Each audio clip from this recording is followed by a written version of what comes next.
My fellow citizens and residents of our beloved St. Kitts-Nevis, it is with an immense sense of hope and high expectation that I greet you on this New Year's Day. Today we stand at the dawn of a new year, but not just any ordinary year. Today we stand at the dawn of an iconic year, the year 2020. It is my firm belief that the leap year of 2020 will be a year of boundless possibility that will represent a defining moment in the history of our proud and progressive nation. This is a year when you win. You see, there comes a time in the life of every nation when it stands at the crossroads of history and must choose which way to go.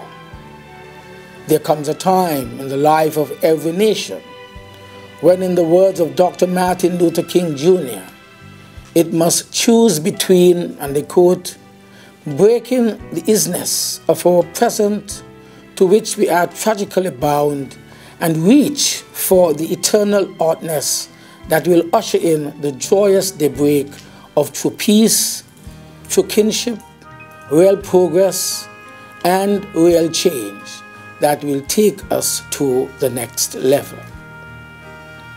I declare today that the year 2020 will be the year when right must overcome easy, when hope must overcome despair, when the redemptive good must overwhelm strife, malice, and victimization, when the guardians of the past must be replaced by the pioneers of the future, and when the people-centered must build up what the self-centered have already torn down.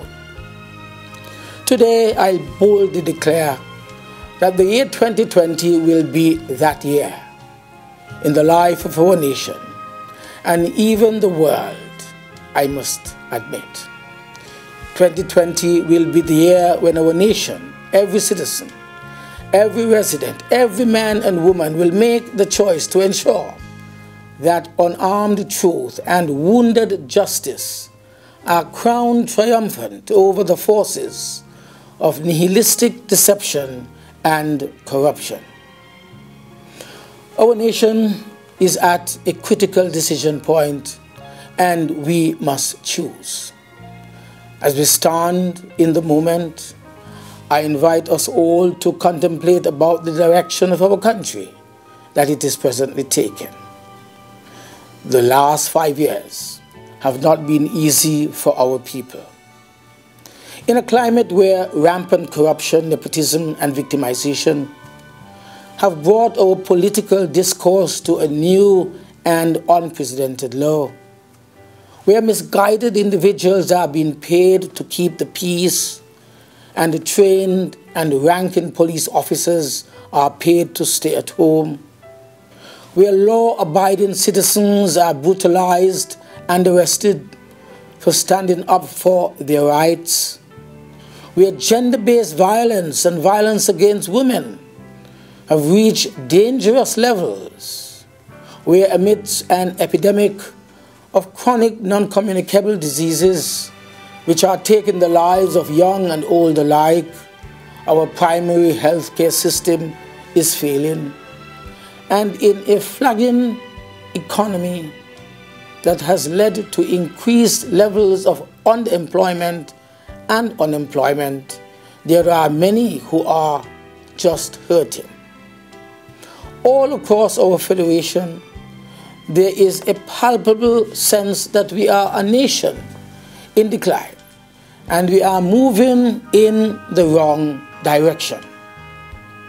The widespread sense of social and economic decay is concomitant with a galloping dictatorship that has broken down the constitutional order of our country and has impeded our social and economic development.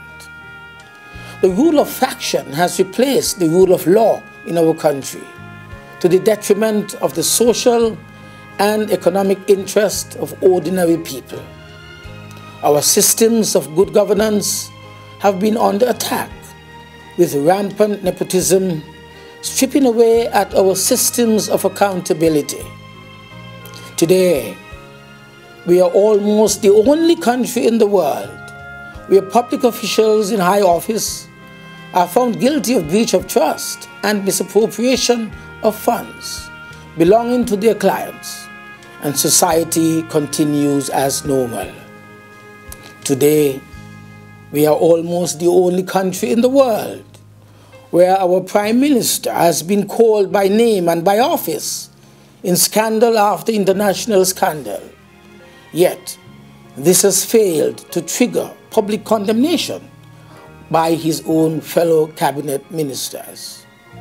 Today, we are living in a country where integrity in public life has eroded, especially as government ministers are allowed to form companies to compete unfairly with our local businesses, including our taxi drivers.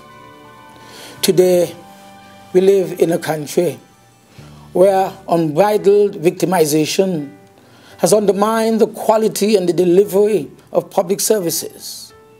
The IMF report for 2018, it still remains hidden, and the government has gone as far as to prevent the conduct of its annual assessment consultations, where hundreds of millions of dollars are being spent on projects that have been deliberately inflated beyond their true value, and where the national budget lacks any serious strategy to promote growth and development for our people.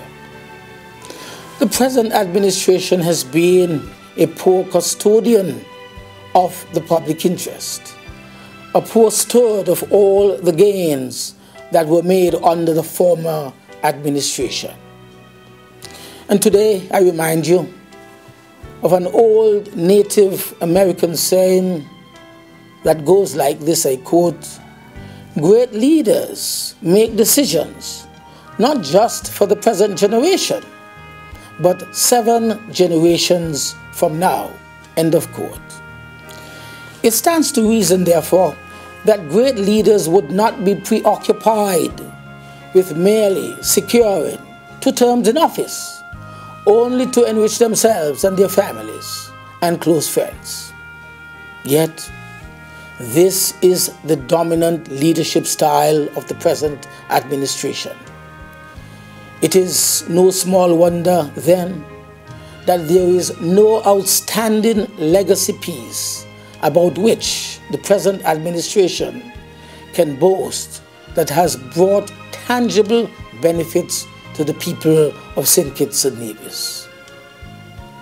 This new year of 2020, it brings with it an incredible opportunity to take our federation into a fresh direction under new leadership. And I am satisfied that our people have had the chance to compare and contrast. And I am persuaded that our people, whenever they are given the opportunity in the impending general elections, will move definitively and overwhelmingly to restore our country to the path of good governance, to the path of growth and real progress and prosperity. Over the last 5 years, the Next Gen SKN Labour Party has undergone a process of renewal that has led to the emergence of a rebranded and reformed party with an improved outlook. We have deliberately taken the extra step of signing a code of ethical conduct that consecrates our commitment to serving our people with fairness, with decency, and with honor. And so as we stand on the dawn of a new year and a new decade, we of the St. Kitts-Nevis Labour Party, the next Gen SKN Labour Party, are fully committed to your well-being and your aspirations, because it is all about you. We have the plans, we have the ideas, we have the experience, the competence, the compassion, and the proven track record of success to relieve the people of St. Kitts and Nevis from the vagaries and abuses of the status quo. We have already outlined several of our plans that have given the people of St. Kitts and Nevis a glimpse into the future under a new Next Gen SKN Labour administration. And so we will deliver. We shall deliver a package of fiscal incentives to put savings in the pockets of ordinary citizens and stimulate our small businesses. We shall revolutionize healthcare by constructing a brand new state-of-the-art general hospital. We shall construct 2,000 affordable houses.